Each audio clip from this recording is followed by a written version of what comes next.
I don't know what it was, but that creature. Damn, that was not something of this world.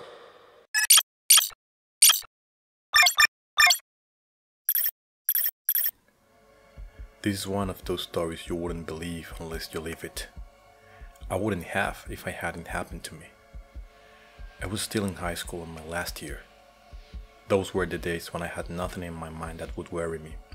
No mortgage, no student loan, no ex-wife demanding alimony, no asphyxiating boss and mediocre job. I can say I was still happy. The last time I was truly happy. Every night after lunch, me and some friends had a routine of sorts.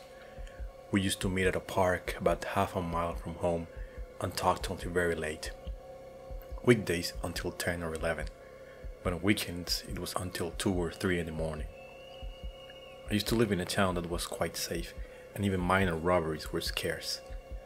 The park we used to meet was at the very edge of the town, so it was a very lonely road, but we were never afraid because the place was really safe.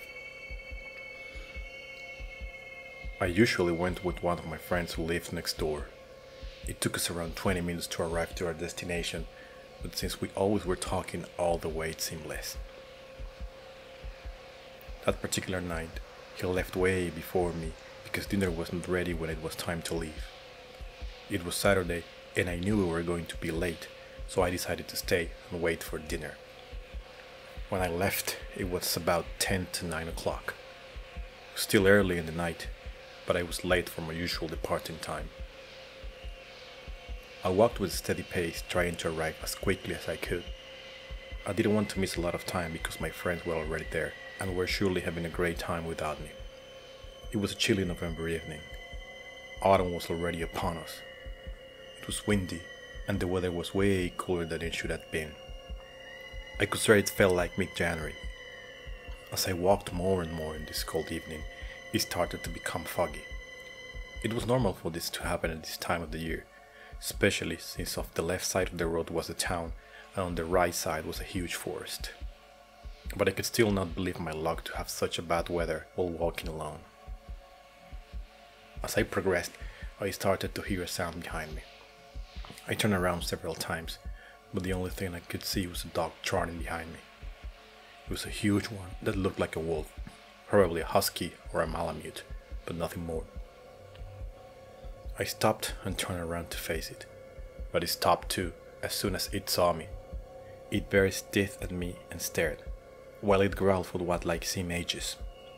Then it turned to its right and went straight into the trees. I turned around again and kept walking. I had not seen that dog before, and I took the same path every single night. What was worse is that I was starting to feel nervous and listening to things around me. At first, I thought it was the wind, but then I was sure that on the trees on my right, just behind the darkness of the forest, I could hear the paws of a large dog trotting. Even once or twice, I thought I saw a pair of eyes staring back at me. I started to walk faster, even broke a small jog, and before realizing, I had arrived at the park. It was on the side of the road contrary to the forest. My friends were chatting happily, unaware of what I had seen and heard. I even turned to the forest, but saw or heard nothing. We stayed there for several hours, but I couldn't shake off of me the feeling that I was being watched. My friends seemed unaware of the situation, but I could feel it. Something was at the edge of the forest. Something was stalking us, or at least was stalking me. It was almost time to leave and I was dreading it. I was sweating on a very cold night and was shaking but was not freezing.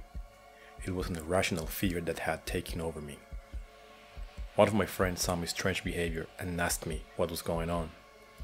I could only answer that it was cold and that I wasn't feeling very well, but that was a huge lie. My other friend, the one who lives next to me, said he was tired and he wanted to go home. The other two lived close by, so they stood up and left swiftly. Meanwhile, we started to walk on the road with the forest at the left. This time there was no wind, but it was still chilling. I wasn't hearing anything but our footsteps on the pavement. I was starting to think that I had imagined everything and was calming down. but nothing could have prepared us for what we were about to witness. About 20 yards from us on the other side of the street, by the edge of the trees, was again the dog I saw. It was in a squatting position. But when I say squatting, I don't mean it was sitting on its hind legs. I mean it was squatting like a person.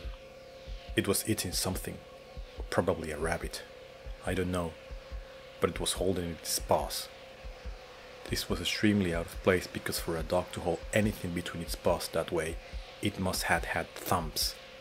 It was making really disgusting noises on its prey, slurping, munching, spitting and growling. I was paralyzed and horrified. My friend was transfixed in horror. I heard a noise and saw that he had peed on himself. There was a house on our right and I tried to do what was the logical thing. I grabbed him, but he wasn't moving. He was rooted to the spot, breathing heavily and crying. The creature, because I no longer thought about it as a dog, was finishing its meal, and we needed to hurry out of there. I kept tugging my friend's coat, but there was nothing I could do. His weight seemed to have doubled, and he was sobbing now. It was a matter of seconds before the creature knew we were there.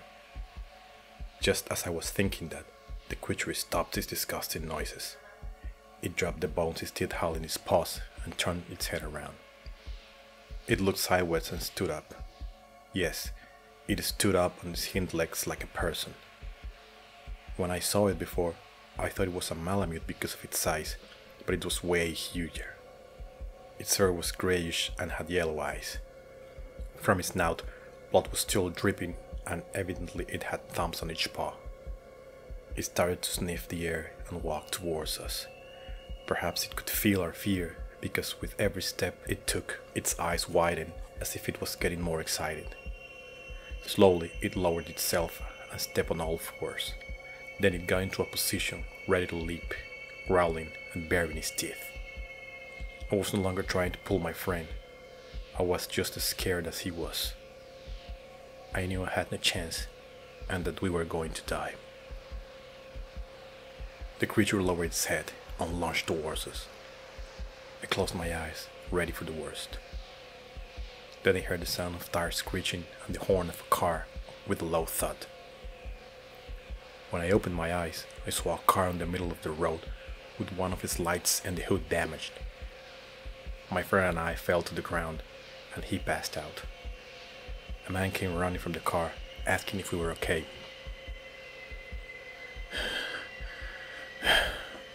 "Thank you, sir," I finally managed to say.